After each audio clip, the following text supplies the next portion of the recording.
খোদ মার্কিন যুক্তরাষ্ট্রের শীর্ষ মহলে এবং সামরিক বাহিনীর মধ্যে প্রেসিডেন্ট ট্রাম্পের এই ইরান যুদ্ধ নিয়ে বিরোধিতা শুরু হয়ে গেছে। ইরান যুদ্ধে বিরোধিতা করে প্রেসিডেন্ট ডোনাল্ড ট্রাম্প প্রশাসনের শীর্ষ সন্ত্রাস বিরোধী কর্মকর্তা পদত্যাগ করেছেন। তিনি পদত্যাগপত্রে প্রেসিডেন্ট ট্রাম্পকে যে চিঠি লেখেন সেখানে তিনি বলেন যে 11 বার যুদ্ধের ময়দানে দায়িত্ব পালন করা একজন অভিজ্ঞ সৈনিক হিসাবে এবং একজন গোল স্টার স্বামী হিসাবে যে তার প্রিয়তমা স্ত্রী শ্যাননকে ইসরায়েলের তৈরি এক যুদ্ধে হারিয়েছে, সে তার পরবর্তী প্রজন্মকে এমন এক যুদ্ধে লড়তে এবং মরতে পাঠাতে পারে না যে যুদ্ধ আমেরিকার জনগণের কোনো কল্যাণে আসবে না এবং আমেরিকানদের জীবনদানের কোনো ন্যায্যতাও এতে নেই।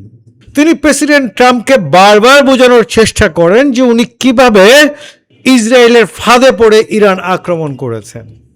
তিনি ইসরায়েলের একপাশে প্রচারণাকে ব্যবহার করে প্রেসিডেন্ট ট্রাম্পকে বিশ্বাস করানো হয়েছে বলে দাবি করেন যে ইরান যুক্তরাষ্ট্রের জন্য একটি আসন্ন হুমকি, এবং ইসরায়েল প্রেসিডেন্ট ট্রাম্পকে এই জিনিসটা বোঝাতে সক্ষম হয় ইরানে এখনই হামলা চালালে দ্রুত জয় পাওয়া নিশ্চিত, যেটি ছিল একটি সর্বৈব মিথ্যা।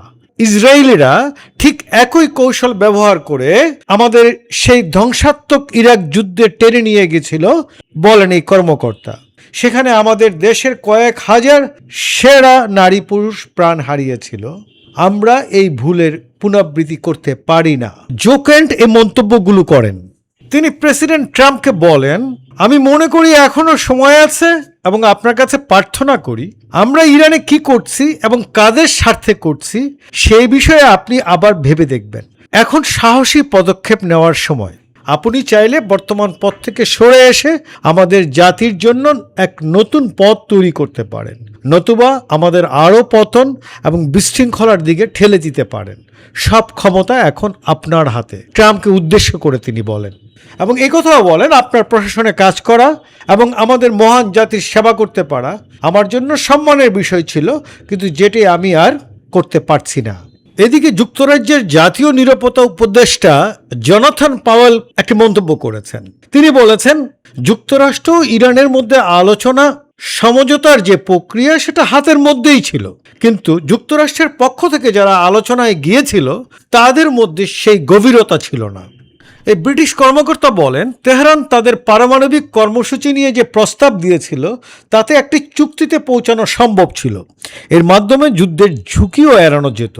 যুক্তরাজ্যের সংবাদ মাধ্যম গার্ডিয়ানের এক প্রতিবেদনের তথ্য উঠে এসেছে। এমনকি তিনি বলেন, ইরানের পক্ষ থেকে যেসব প্রস্তাব দেওয়া হয়েছিল তাকে বিস্ময়কর বলে অভিহিত করেছেন তিনি। ওই প্রস্তাব অনুযায়ী ভবিষ্যতে ইরানের একটি বেসামরিক পারমাণবিক কর্মসূচিতে অংশ নেওয়ার সুযোগ পেত যুক্তরাষ্ট্র।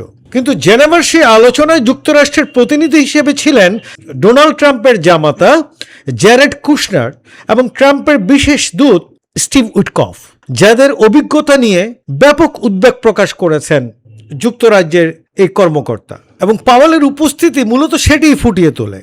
আরেক মন্তব্যে তিনি বলেন, যুক্তরাষ্ট্রের হামলায় পর্যাপ্ত সমর্থন না দেওয়ায় কিয়ার স্টারমার বারবার ট্রাম্পের কঠোর সমালোচনার শিকার হয়েছেন।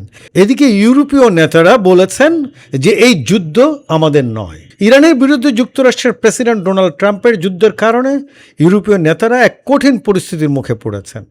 জার্মানির প্রতিরক্ষা মন্ত্রী বরিস পিস্টোরিয়াস সোমবার বলেন যে এটি আমাদের যুদ্ধ নয়, আমরা এটি শুরু করিনি। তিনি বলেন, জার্মানি কূটনৈতিক সমাধান চায়। এদিকে ফ্রান্সের পররাষ্ট্র মন্ত্রণালয় জানিয়েছে তাদের নৌবাহিনী পূর্ব ভূমধ্যসাগরে অবস্থান করছে, তবে তাদের অবস্থানের কোনো পরিবর্তন হয়নি। তারা বলেছে যে তারা হরমুজ প্রণালীতে তাদের জাহাজ পাঠাবে না।